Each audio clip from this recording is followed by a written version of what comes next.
सजग 20वीं कड़ी। मैं कौन हूं?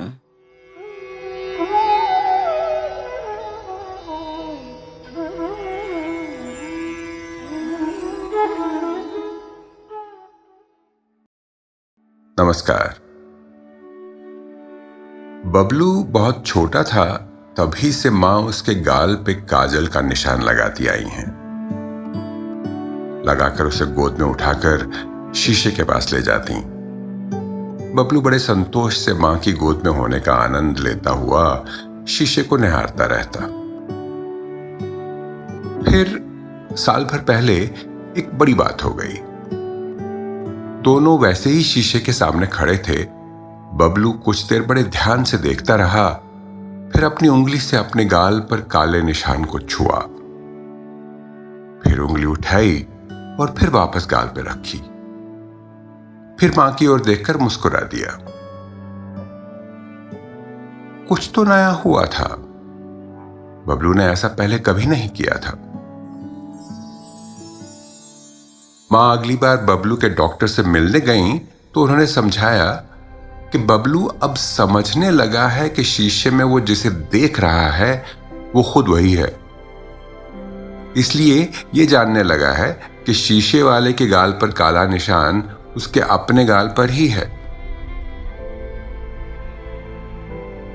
कुछ दिनों बाद दादी ने एक तस्वीर दिखाई जिसमें बबलू, माँ बाबा और दादा दादी सब थे। पूछा, बबलू कहाँ है? तो बबलू ने तस्वीर में खुद को पहचान लिया। सब बड़े खुश हुए। दादा ने कहानी सुनाई उस दिन की जब वो तस्वीर ली गई थी। बबलू बड़े ध्यान से सुनता रहा। और इसके थोड़े ही समय बाद शुरू हुई मैं मेरा की कहानी।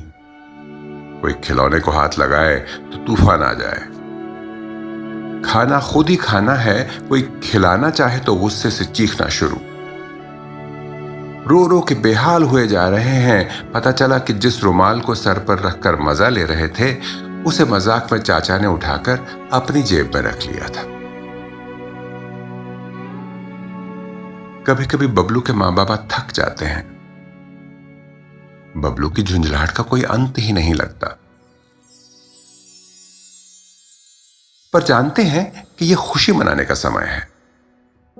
बबलू के इस व्यवहार का मतलब यह है कि अब उसे अपनी पहचान बनाना आने लगा है। ये मैं हूं, ये मेरा है, इसकी समझ बनने लगी है। ये मैं हूं, इस मैं की सुरक्षा करनी है, ये जिम्मेवारी वो अपने ऊपर लेने लगा है। इस बढ़ती हुई समझ को संजोना है, उसे सही दिशा देनी है।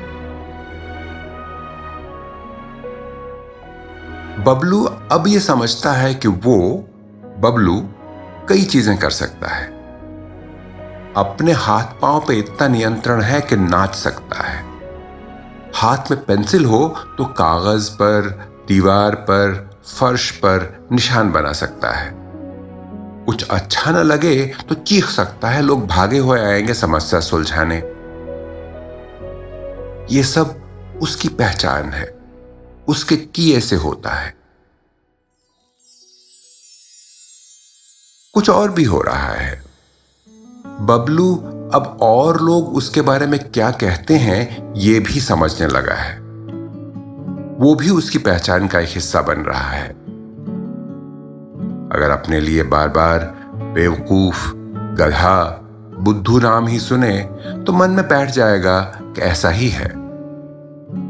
अगर प्यार पाता है तो खुद को प्यार पाने के काबिल समझने लगेगा। उसके किए को सराहा जा रहा है तो धारणा बनेगी कि अच्छा काम कर पाने के काबिल है। और विशेषकर जो लोग उसके करीब हैं, खास हैं, उनके कहे का उसकी अपनी पहचान पर खूब असर पड़ेगा। इसलिए बबलू के माँ बाबा जानते हैं कि बबलू के साथ इस्तेमाल की गई भाषा का बड़ा महत्व है। बबलू ने गुस्से में कुछ तोड़ दिया तो उससे यह जरूर कहेंगे कि गुस्से में चीजों को तोड़ना नहीं चाहिए, पर यह नहीं कि वो बुरा लड़का है। अगर बबलू ने किसी को काट लिया तो कहेंगे कि काटना बिल्कुल मना है, पर उसे जंगली नहीं कहेंगे। काम गलत है तो काम को गलत कहेंगे, बबलू को नहीं। आज से 20, 30, 40 साल बाद बबलू अपने बारे में क्या सोचेगा, उसके मन में उसकी अपनी पहचान कैसी होगी, वो अपने आप को क्या गढ़ पाने के काबिल समझेगा, इसका फैसला काफी हद तक अगले 4-5 साल में हो जाएगा। हर छोटे बच्चे के माता पिता के प्यार में, बातों में, नजर में इतनी बड़ी संभावना है। भला हो, फूल खूब खिले।